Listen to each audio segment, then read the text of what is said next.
আসসালামু আলাইকুম। বাংলাদেশ কৃষি প্রধান দেশ। এই দেশের প্রধান খাদ্য হচ্ছে ভাত। আসলে বাংলাদেশকে উন্নতশীল দেশে পরিণত হতে হলে কৃষিতে জোর দিতে হবে বেশি। আসলে কৃষি ছাড়া কোনো দেশ উন্নত হতে পারে না।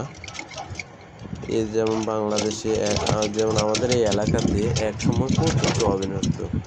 বর্তমানে প্রাকৃতিক এবং বিভিন্ন কারণে সোয়াবিন হচ্ছে না।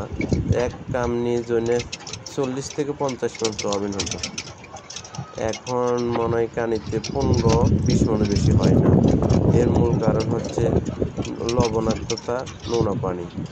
এই প্রতি বছর বৈশাখ জ্যৈষ্ঠ মাসে আর 1-1.5 মাস পরে দেখা যাচ্ছে যে জোয়ারে পানি আসে, এই জমিগুলো সব ভরে যায়। তো এগুলো অনেক দিন এই পানিগুলো জমা থাকার কারণে জমিনের লবণাক্ততা হয়ে যায়। তারপর ফসল চাষ করলে ফসলগুলো ঠিকমতো হয় না। আর অন্যদিকে আরেকটা সমস্যা হচ্ছে,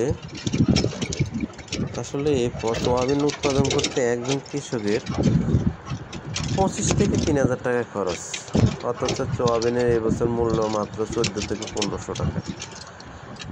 এই 1400-1500 টাকা দিয়ে কীভাবে সম্ভব? এইখানে সার, ওষুধ, জমি চাষ এবং বীজ, এখন বেশিরভাগই বীজ কিনা লাগে।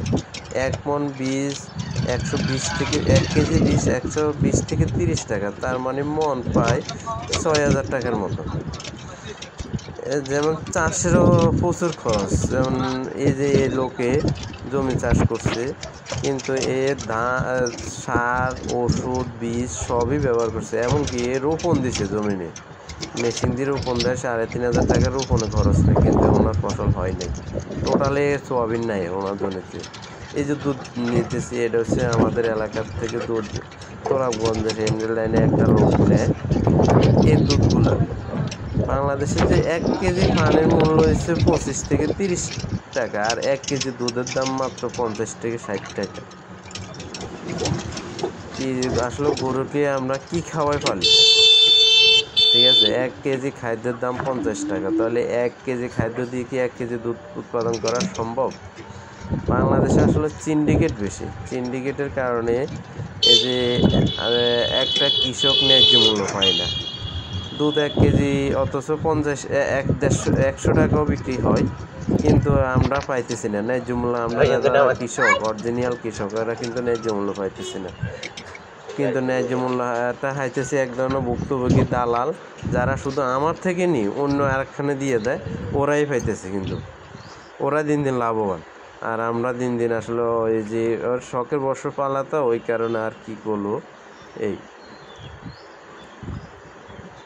আসলে বাড়ি থেকে আসার পরে মতো কিছু দৃশ্য, এটা হচ্ছে আজাদ বাজারের যে একটা ভাই কিন্তু গরুর খামার আছে, এ গরু পালে।